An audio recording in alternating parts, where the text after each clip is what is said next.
Hello, welcome to my channel. This is a book review of A Work of Heart by Reggie McNeal, Understanding How God Shapes Spiritual Leaders.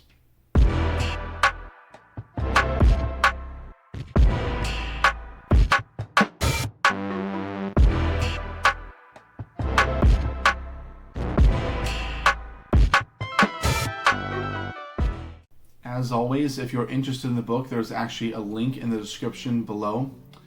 This is a non-fictional book on leadership from a Christian perspective, what the author often calls spiritual leadership.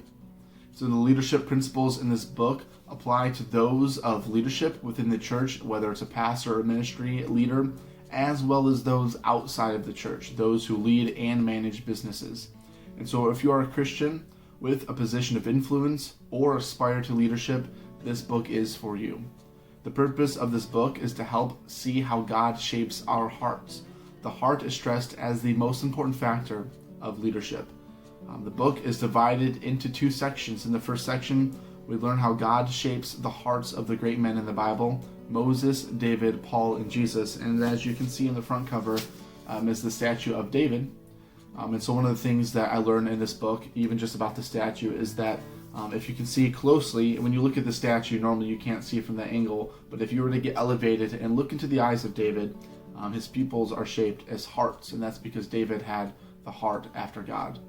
And so that's what this whole book is all about, is just having heart after God and having that heart of leadership. And so, like I said, the first section is learning about how God shapes the hearts of some of the great men in the Bible: Moses, David, Paul, and Jesus.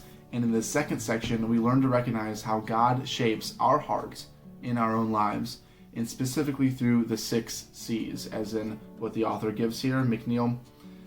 He says that culture, call, community, communion, conflict, and commonplace. Those are the 6 things that he articulates that God uses to shape our hearts in leadership.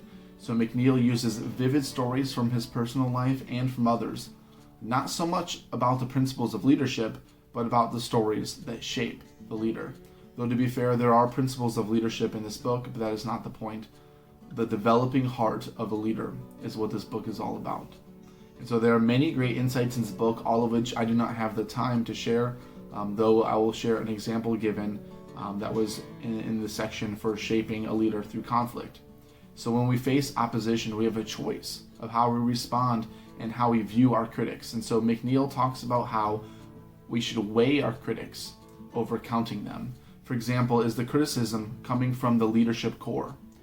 If so, it weighs more than comments from the fringe. And he also says the 51% vote does not constitute a mandate. Some leaders fail to realize this. Superior numbers do not always deliver victory. So here are some great quotes on spiritual leadership. Page 67, the scripture teaches that since the garden, we humans cannot help ourselves. We will, to some degree, declare ourselves to be God.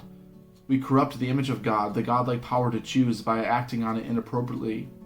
We choose to curse rather than to bless. We choose to be selfish rather than to share. We choose to exert power over people rather than to serve them. On and on the list goes.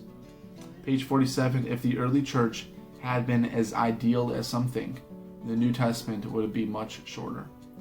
Page 141, our marriages usually succeed because we develop a satisfying relationship, not because the wedding vows are posted on the refrigerator door. Communion is all about relationship, not about fulfilling obligations. That quote was during the section Communion, about God shaping our hearts. Page 117, all leaders limp. Leaders become leaders in part because they are willing to wrestle with who they are, who they want to become, and how they can overcome some deficit in their own lives. Page 140, the vision for the future grows out of time spent with the one who has already been there. Page 161, do not demonize the opposition. Page 157, last quote here, the leader who is going nowhere will take hits from all sides. The leader who sets a direction will at least know what direction the arrows will be coming.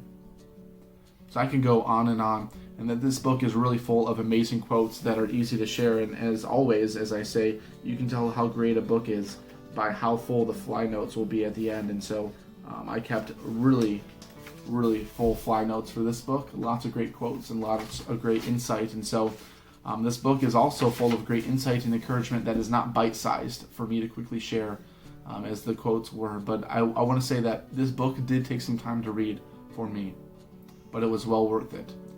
And so hopefully, if you guys are able to have a chance to get this book, or if it comes across your way, I do believe that this book would be well worth your read. Thank you for watching.